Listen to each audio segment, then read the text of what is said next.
Hello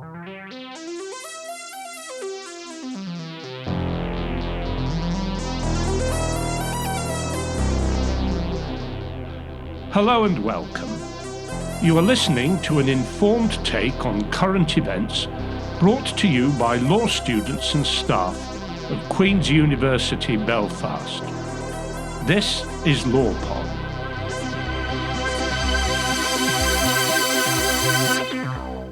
Welcome to LawPod, the podcast of the Law School at Queen's University Belfast. I am Phil Scraton, and in today's podcast, we will be hearing about the ESRC-funded research project, Coping with COVID in Prison, the impact of the prisoner lockdown. It was a product of a partnership between Queen's University Belfast researchers and the organisation User Voice. I am joined by two of the research team, Professor Shad Maruna and Dr. Gillian McNaull. Welcome to you both. But before we start our discussion, I want to quote from the foreword to your report, written by Mark Johnson, the founder of User Voice. He states, "While this report is a series of harrowing narratives supported by statistics, it also presents the stories and voices of those who were subjected to the extreme COVID regime. The people who have done time in a prison within a prison.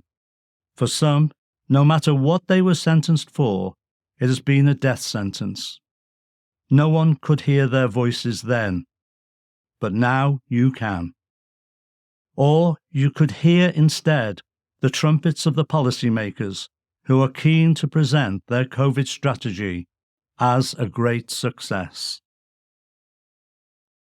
Shad, welcome. I would like you to talk about how the project came about, your involvement with User Voice, and the importance of that organisation in enabling prisoners' accounts to reach beyond the prison.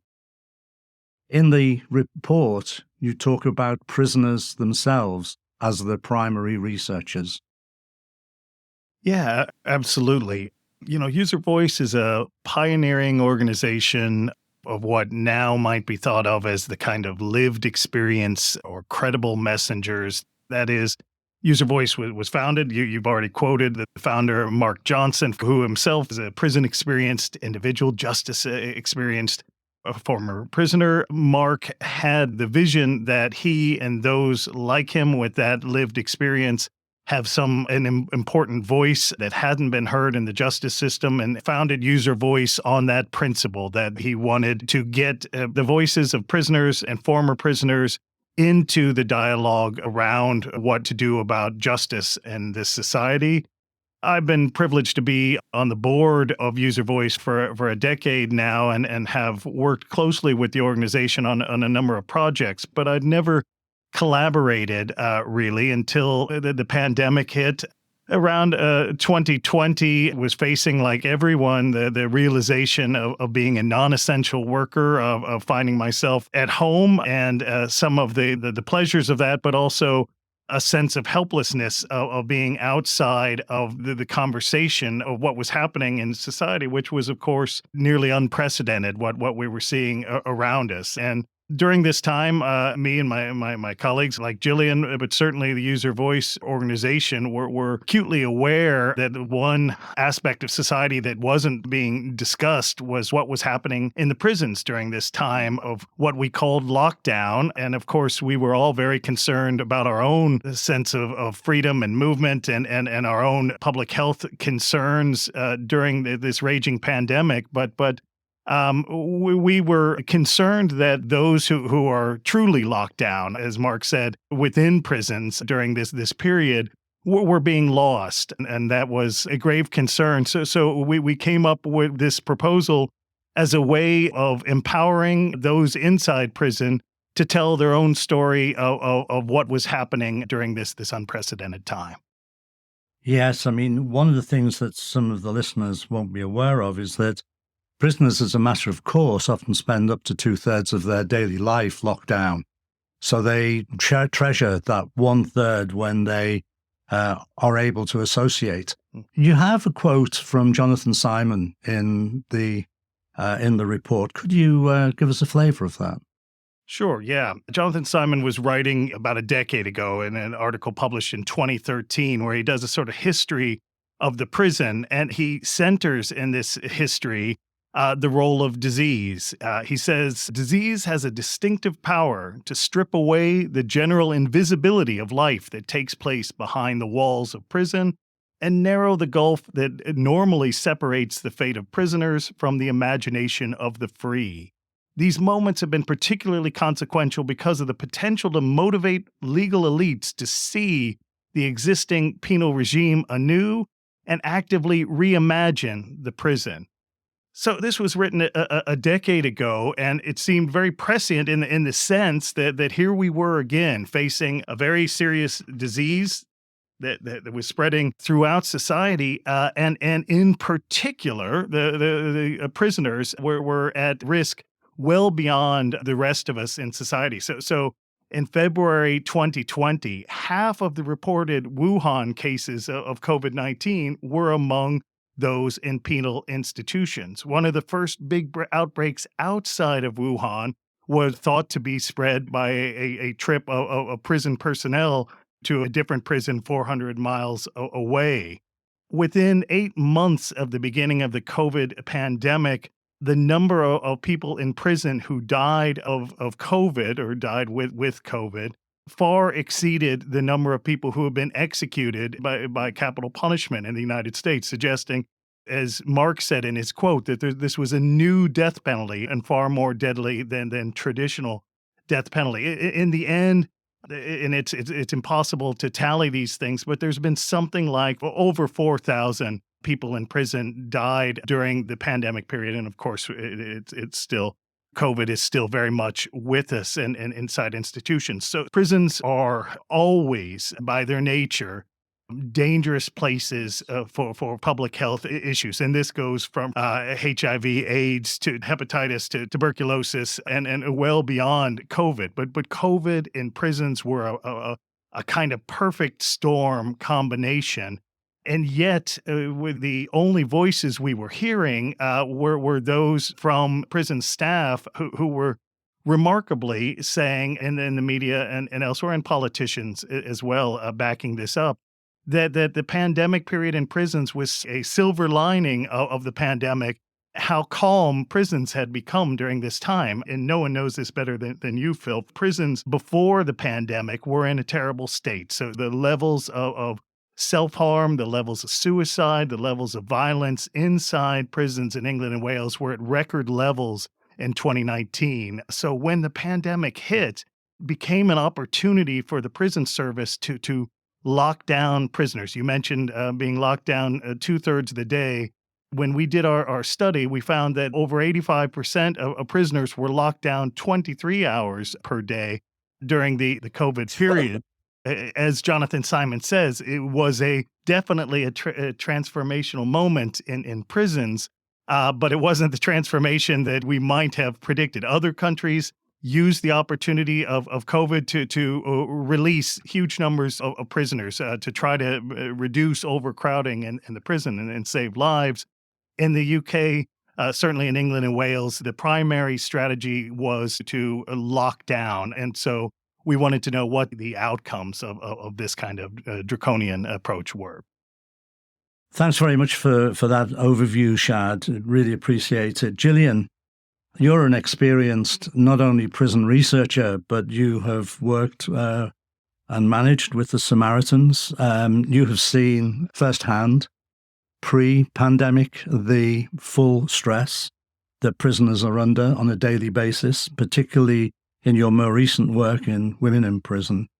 And I know that you are dedicated to, in that work, to ensuring that prisoners' accounts are heard, that they should inform prison reform, yet they're constantly and consistently frustrated. Could you talk a bit about that and how you, when you came into this project, you could see that here there was a real imperative that Shad has just mentioned about having those voices heard? Yeah, absolutely. As you mentioned, I was with Samaritan's prison support for 15 years, and I've been going into prisons now for almost 2 decades.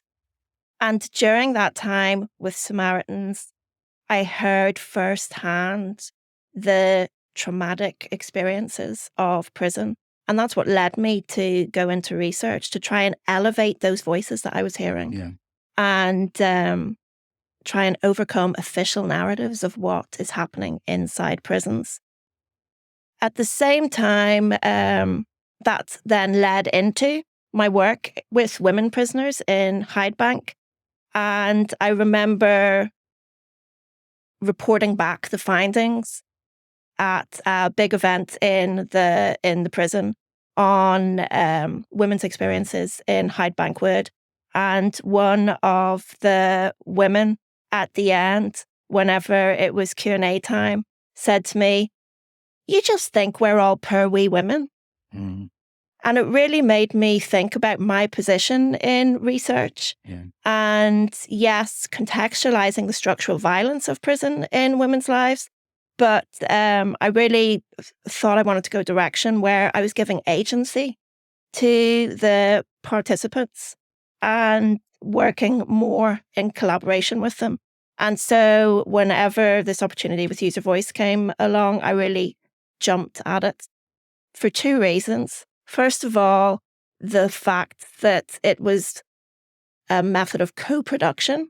Yeah. And so the User Voice staff, who all have lived experience of criminal justice, helped us design this project.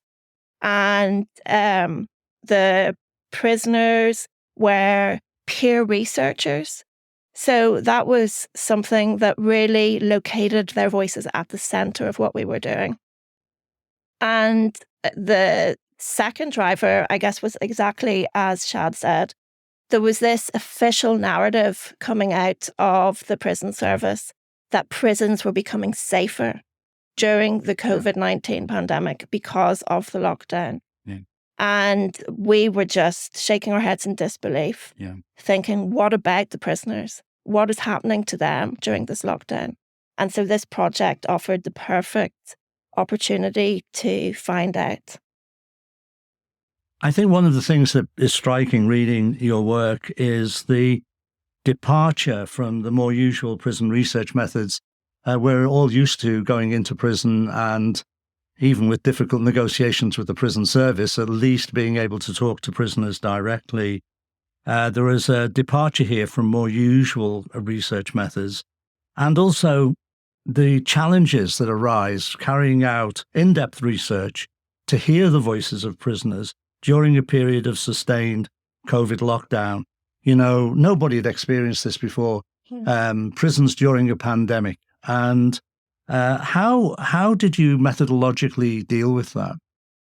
Yeah, it was both one of the challenges, but also one of the advantages that we were in such unprecedented times. The methodology we utilized is sometimes called PAR, or participatory action research, and the idea with that is, rather than having the kind of traditional roles of researchers and researched, that it says you empower those who are the subjects of research to be the authors at some level. And of course, this is easier to say than to do. It a lot of it is done poorly, and it can be a real challenge. But with the pandemic, as you mentioned, the idea of traditional research just wasn't going to be viable. Can we bring in a team of postdocs and graduate students into your prison for 3 or 4 weeks to do interviews with those people on the wings? Not in a million years. Not during the pandemic. The time we were in prisons in 2021. The inspectorate was back inside prisons, but almost no one else was getting inside prisons. And that includes many on prison staff, psychology teams, others who would normally be on the wings, weren't getting access for legitimate reasons. The idea that COVID wasn't emerging from within prisons, it has to come from somewhere, and it would be coming from those on the outside. So to bring in a bunch of traditional researchers into those institutions with runny noses and coughing all around the wings just wasn't going to happen. So when we proposed it to the prison governors and we had to negotiate with each prison to get inside, our pitch was, just give us a couple of days. We will train up those who are already inside your prison to do the research, and then we're out of here. We won't bother you again until the data is collected, and then we'll come back and stay at an arm's length and pick up the surveys and the interview transcripts from those who were good enough to volunteer for it. And this was extremely difficult, made more so by the circumstances, but it turns out that prisoners are perfectly capable of doing research of this type. This idea sometimes we have that our research gives voice to those inside. Well, as some of our participants said, we already have voices. We just need you to help us get those voices out. And so that's certainly what we found. We quickly, although we were, Gillian and I, in the position of a trainer, lecturer, giving them very brief 2-day course in peer research methods that focused on the ethics of doing peer research and the mechanics and the purposes of this research. We quickly learned that we were the students and not the teachers, and learned a great deal from. We ended up training 99 people in prison across 9 different institutions to deliver the surveys and do interviews and collect some personal notes, field work diaries, and the like. And, they really did a tremendous job for us. We also involved people with prison experience in the analysis process. Gillian got to go back into one of the prisons that we surveyed in and bring back the raw data to talk with the group there, our peer research team. In other cases, we worked with former prisoners in the community through User Voices community councils. It's a remarkable achievement for both of you and for the team. But most of all, what struck me was the incredible achievement for the prisoners themselves. Mm-hmm. I completely agree with the statement about who should know best in terms of asking the right questions, entering a dialogue, and producing really excellent material. There is no question about that in my mind. And I know that this goes back to both of your previous research. And I think that one of the things that I drew from reading the report was how prison research has now a lesson to be learned in ordinary, if there is such a thing as ordinary circumstances in prison. Of course, we have prisoners as listeners. We have prisoners all the day, every day, in normal circumstances, interpreting and understanding what goes on in others' lives in the prison. So why should they not be experts in their own field? I use that word experts guardedly. Yeah. And I might just add something. Please, Gillian. Which is to talk a bit more about the organization User Voice, which some of the listeners might not have heard of. And User Voice, our partners, they basically democratize prisons. They set up prison councils across wings, across houses, which then feed back the prisoner experience up to governors and allow prisoners to make and enact change in their lives where possible. And so that was a really important aspect, I think, working with them. Yeah. And kind of helping them harness that agency. One thing just for clarification that we missed at the beginning, could you just give me an account of where the prisons were? We're doing this podcast in Northern Ireland, but we haven't mentioned so far the prisons that you were involved. I don't mean all of them, but where were the regions? Well, we had 10, 11. 11 with 9 actually finishing the research. That's right. Yeah. Yeah, across England and Wales. Right. And I think that's all we can say, isn't it? Yeah. I think there's one women's prison. We had 2 prisons with YOI aspects to That's them. young offenders institutions. Yeah. Yeah. Although I don't use that word. If you I know. If you I know use you the don't. O word, Phil, then that's down to you. Yes. You used YOI, so YOI. So we needed to let our listeners know. Yes. Every level of security were represented, and we tried to get a regional spread as well. But again, these were a non-random sample of prisons. Thanks. Yeah, I just wanted to be clear because people listening will want to know the scope of it. Gillian, you used the phrase COVID responsivity in the in the report, and you also discuss how prisoners were, to use your phrase, abandoned. And then comes the statement, Groundhog Day.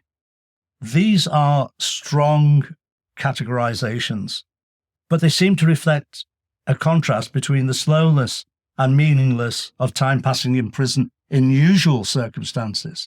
I don't want to use the word normal. And total lockdown, the fear of contagion, overlaying that. What was the sense that you had of how prisoners coped? Well, like you said, in response to the COVID-19 pandemic, prisons enacted what we called COVID responsivity. Yeah. And there were really two options that could be taken globally, either decarceration of prisoners or this extreme form of lockdown that we witnessed. And in our research sites, the English and Welsh estate, what was enacted was an extreme lockdown. Yeah. In tandem with that, you had what we called an abandonment of prisoners, because all of the outside agencies that come into a prison to support prisoners had to retract their services. Well, yeah, of course. And what was left behind was this skeleton structure of prison staff. Mixed into that then was this fear of contagion, both between the prisoners and the prison staff. Yeah. So the staff fearing prisoners and the prisoners fearing staff. So it was a real hotbed of these dynamics. And so within that, you then had this lockdown, which saw over 85% of our participant group locked down for over 23 hours a day. And during that time, there was just this sense of Groundhog Day. You asked how they coped. It was really, really difficult. They lost all of the pillars of well-being that we had in the outside world during the lockdown. They lost access to exercise, to the gym, which are really important features of getting through prison life for a lot of prisoners. They lost the everyday regime of work and education, all of these pillars of what the rehabilitative prison should be. And I use air quotes for rehabilitative prison for listeners. That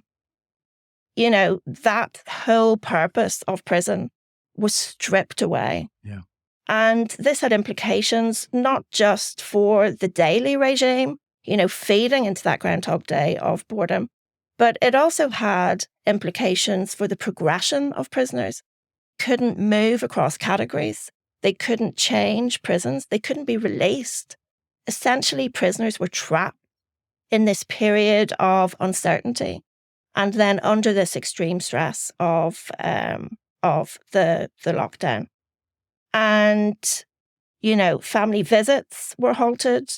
We found that whilst we in the outside world were able to maintain contact with family, not on a face-to-face basis, but through calls and through Skypes, there were limited resources in prison for this to be implemented effectively. Socialization was eradicated, loneliness set in, or the converse of that. People could find that they were in a tiny cell with a toilet for over 23 hours a day with another prisoner. And some of those prisoners may have been suffering from really extreme forms of mental health degradation. Well, we already know that within prisons, there's a high level of mental illness on the spectrum of what mental illness actually means, don't we, in ordinary circumstances. But that intense lockdown must have added to that. And you mentioned the added impact of lack of family contact and visits. Yeah, it was definitely one of the things we wanted to look at was what was happening in terms of the mental health of the population there. What we ended up describing it as a kind of a time bomb, what we found. So you're absolutely right, Phil, that at the the best of times is somewhat of an irony there, but at the best of times, prisons are places of extreme mental difficulties. And we can all put ourselves in that perspective and imagine how our well-being would be in those kind of circumstances. But the team decided to include two standardized measures of mental health that are used very, very widely throughout the UK and beyond as screening tools for mental health problems. So a thing called the Personal Health Questionnaire 9, PHQ-9, is a screening tool used to look at depression and all sorts of different populations. And another one called the GAD-7, Generalized Anxiety Disorder 7, that would look at things like post-traumatic stress disorder. It's a useful screening tool for those things. So we included those two items in the survey that we gave out. And this allowed us to make two comparisons that were really important. One, these exact same screening tools are used with the general population and were used throughout COVID. So in the articles you would see of, COVID is making us all depressed, which it did. It was almost always the PHQ-9 that they were talking about, and you could see the general population. Our average score on this 9-item scale went from something like 3 before the pandemic, went between 5 and 8 during the pandemic. So in the general public, we could see this happening. Inside prisons, too, they've used the PHQ-9 and the GAD-7. And very fortunately for us, there was a study done just during 2019. So in the year before the pandemic, they found something like 20% of people in prison in 2019 were scoring in the extreme scale, part of the scale, in terms of both depression and anxiety. In the general population, it would be like 1 out of 50. In prisons, it was 1 out of 5 at the extreme level of depression and anxiety. So you can see that we then use the same scales during COVID when people were essentially experiencing long-term solitary confinement. Confinement is defined by the United Nations and the Mandela Code, as you know, as 22 hours or more locked down without a meaningful contact. And these certainly 85% of our interviewees qualified for that at the time that we surveyed them. We found GAD scores and PHQ scores over double what was found in 2019. So 50% of our sample were in the severe depression and the severe anxiety category. So this is what we meant by a mental health time bomb happening inside. Now, how this will manifest is a different question. But those kind of levels of mental illness and mental unwellness are truly staggering and dangerous on lots of levels. I might follow up on that. Sure. Because as we talked about earlier, there was this myth of violence reduction that was being sort of bandied around by the prison service and prison staff. But actually, as an outcome of these increased mental health issues, what we saw was a kind of internalization of violence. Mm-hmm. We spoke to participants who talked about standing in a corner and banging their head against the wall again and again and again. They were so frustrated. Yes. We heard about people ripping their cells apart. Yes. Pulling out sinks, flooding landings. We heard about dirty protests going on.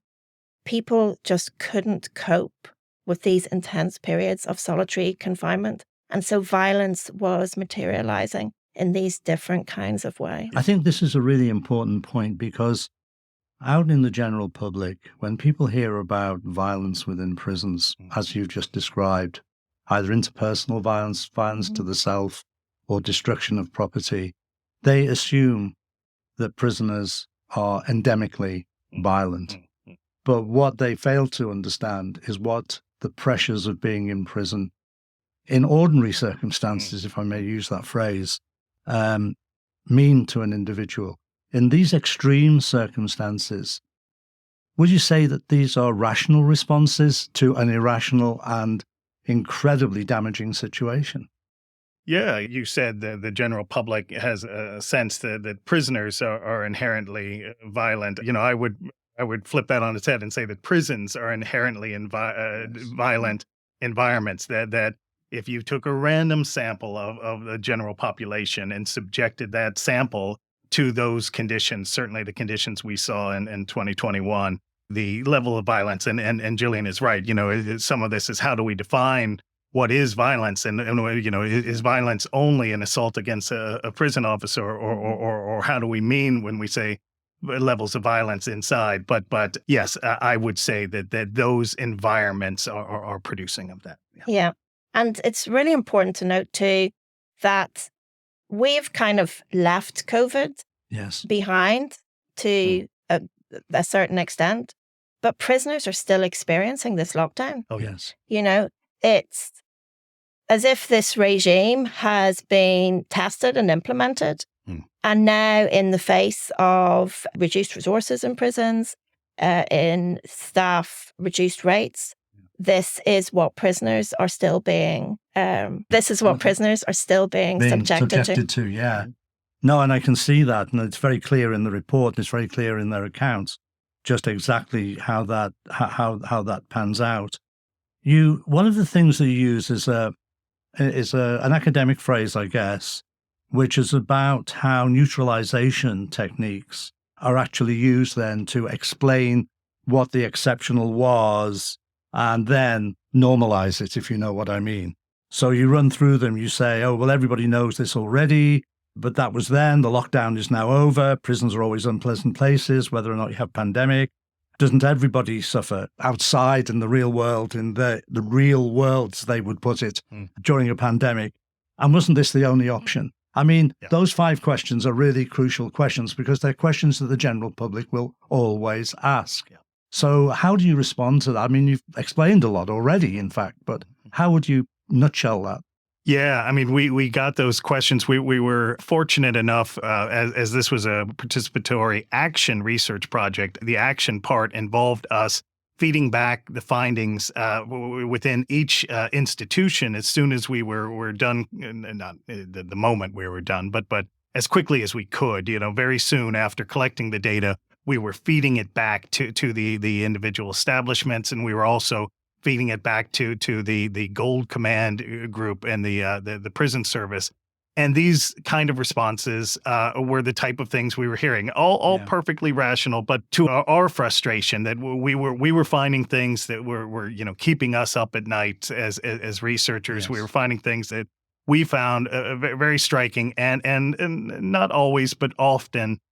They would be responded to with a kind of shrug. But yes, we knew this. This was part of our risk assessment. We knew that there would be some mental health problems with this, but this was a calculated risk that we took on the basis of necessity and to save lives and these kind of things. And so in the report, we try to address each of those neutralizations.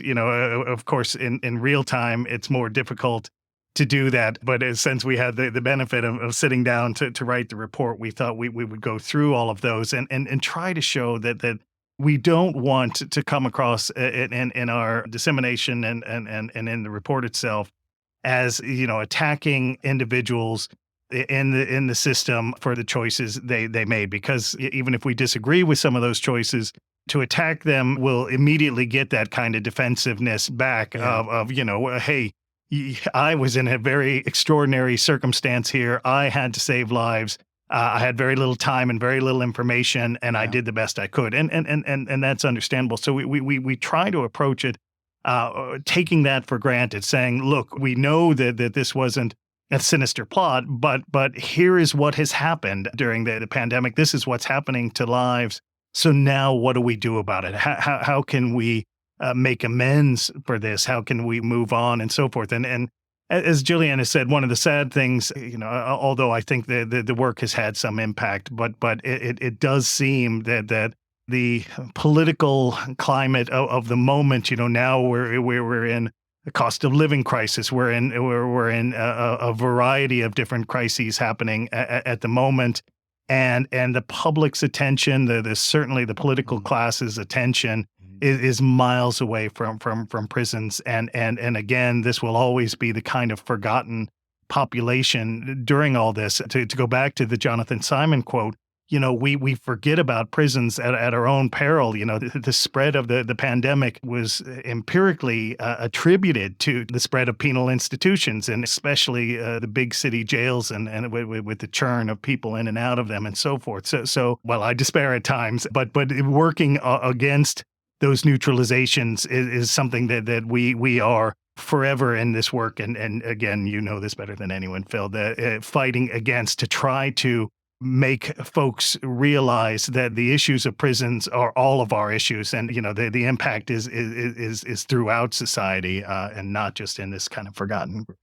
I think that it's worth saying too that the choice to lock down was a political choice. Yeah. Initially the government had promised that it would enact early release schemes in line with actions being taken globally. 5 to 6% of the global prison population was released. Yeah. Low-risk prisoners, vulnerable prisoners, elderly prisoners, But in England and Wales, that initial decision was rolled back, and only a couple of hundred prisoners ended up being released. Out of 80,000. Interestingly, I haven't read it myself and don't ever plan to, but Matt Hancock's book, apparently his autobiography, he takes credit for that, or some credit for being the person who said, this will never happen under my watch, the prisoner release scheme. It's quite a legacy for that individual. And he'll probably claim credibility for understanding prisons for his time in a jungle somewhere in Australia. I mean, I think that one of the issues that has come out of what you've been saying, Gillian, which I want to turn to, is you conclude the report with a discussion of the significance of listening to the experiences of prisoners. This is something that both of you do, but Gillian, you've done it in more than one role, and you've done it in more than one set of circumstances, both individual listening, but also collective listening. And reflecting on the range of research that you've now done, what has this project told us about the importance of peer research, of hearing the voices directly as discussed by others who are going through the process of imprisonment themselves? What does it tell us about the importance of peer research? Yeah, I think peer-led research is central. It's the way all prison research should be, I think. Mm-hmm. Now, it's so important that we give people in prison and criminalized people the agency to tell their own stories and to decide how those stories should be told. And I hope, as I'm sure Shad does, that this project has provided a framework to allow that to happen during one of the most difficult times that we've ever experienced globally. The people who participated in the project as peer researchers, we had the good fortune to then meet some of them afterwards because they were in the National Council. Okay. So they were able to then help us analyse the material. They've also been central in how we've been disseminating the findings. I don't know if you've seen the film that was produced alongside the report, but in that you see people who were in prison during that time. Mm-hmm. Some of them were peer researchers as well, and their voices are central to the telling of the tale. And that's all that we hoped for, and it's everything that it should be, I think. Mm-hmm. Yeah, I mean, it reminded me of when many years ago we were doing the research on the uprisings in Scottish prisons, and we were not given access to the prison and suggested that we would send in an open letter to prisoners to write to us of their experiences, and people said, they won't write back and all the rest of it.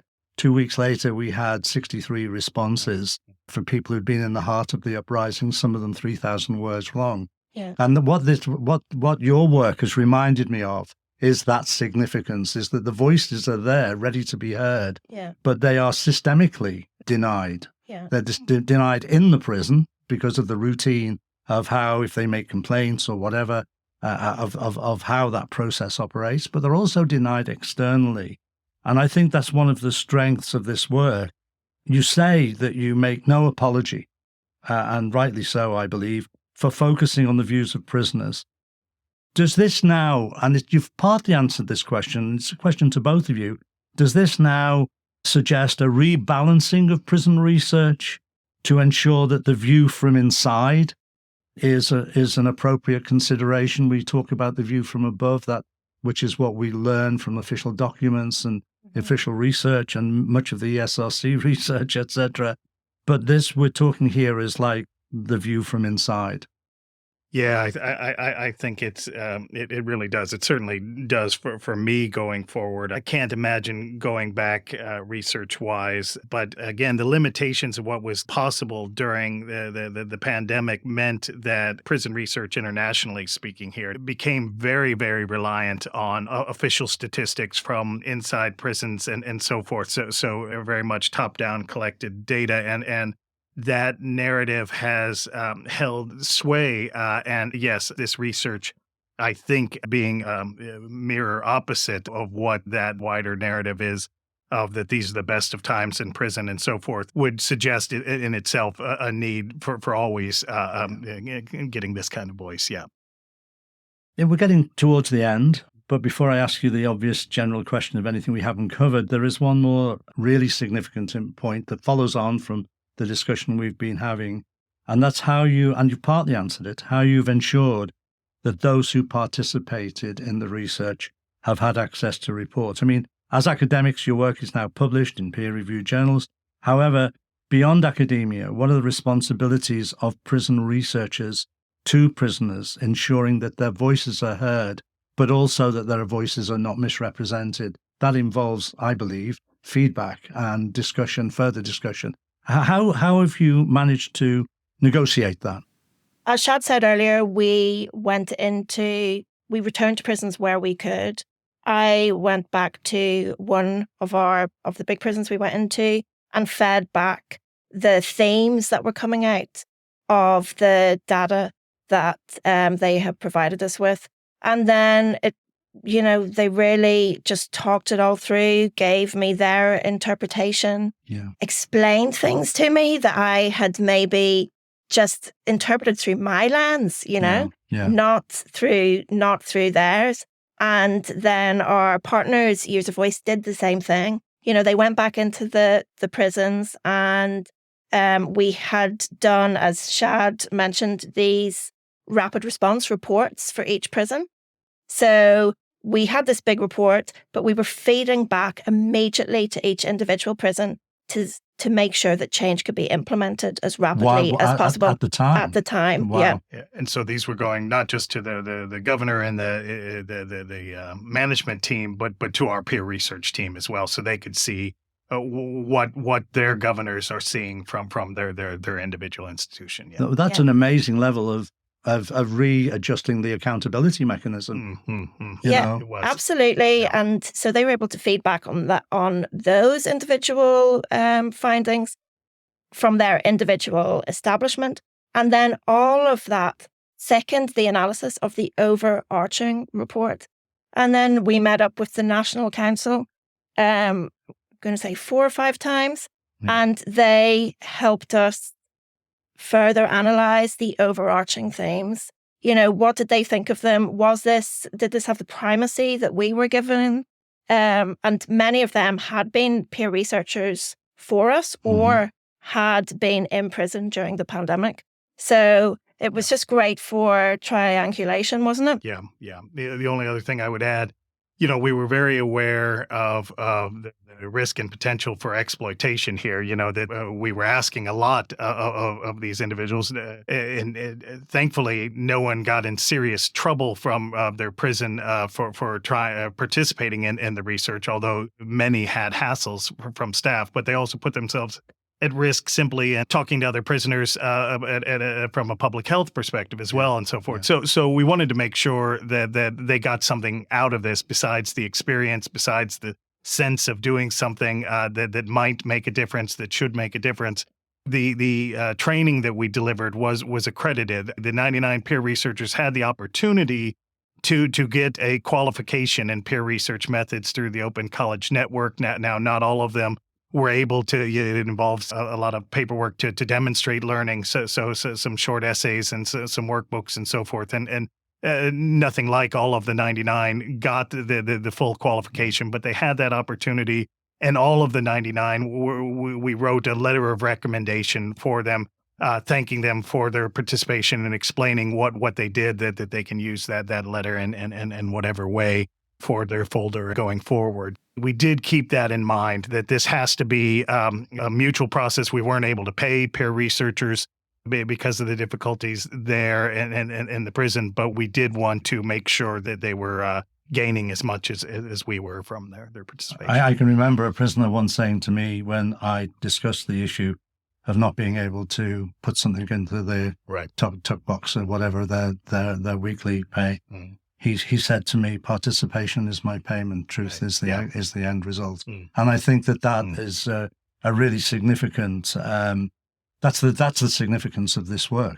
Before we close, one of the you've been incredibly generous with your time. You've covered this in depth. But are there any observations that we've missed? Any issues that we've missed that you feel that you would like to emphasize as we depart?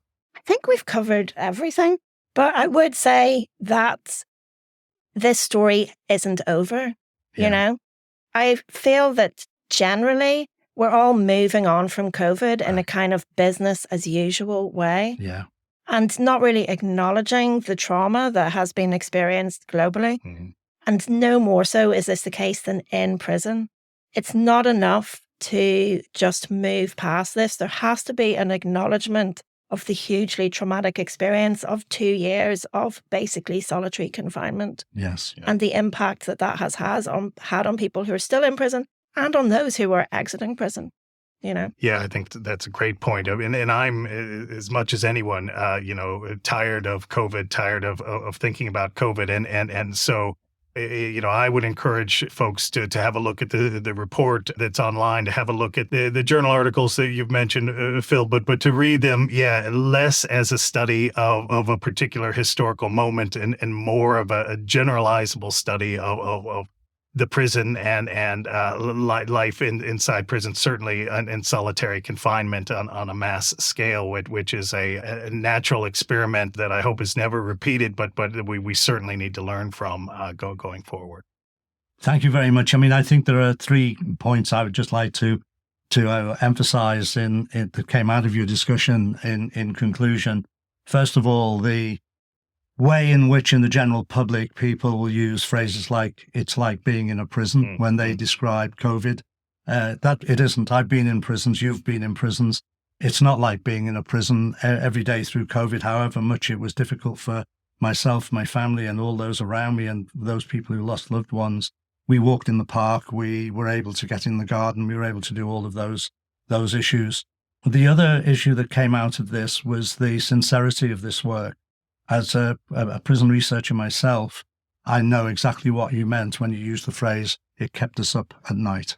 I think that people should understand that researchers who are invested in this kind of research do not do it just because it ups their research profile.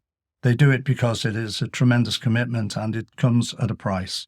But the third issue, which came out of what you were saying, which I feel very strongly about, is that the research was done in a climate of the necessity to save lives.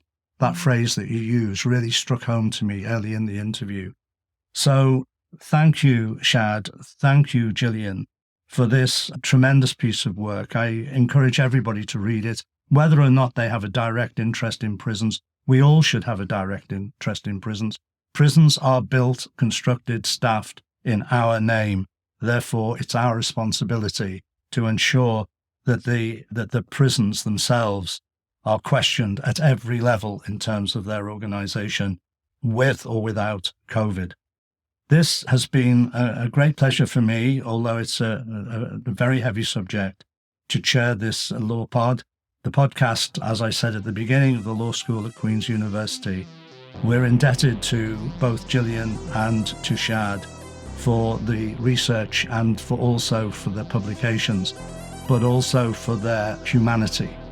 in shining a light on a corner of our society that was ignored throughout the pandemic. Thank you very much for listening. Thank you.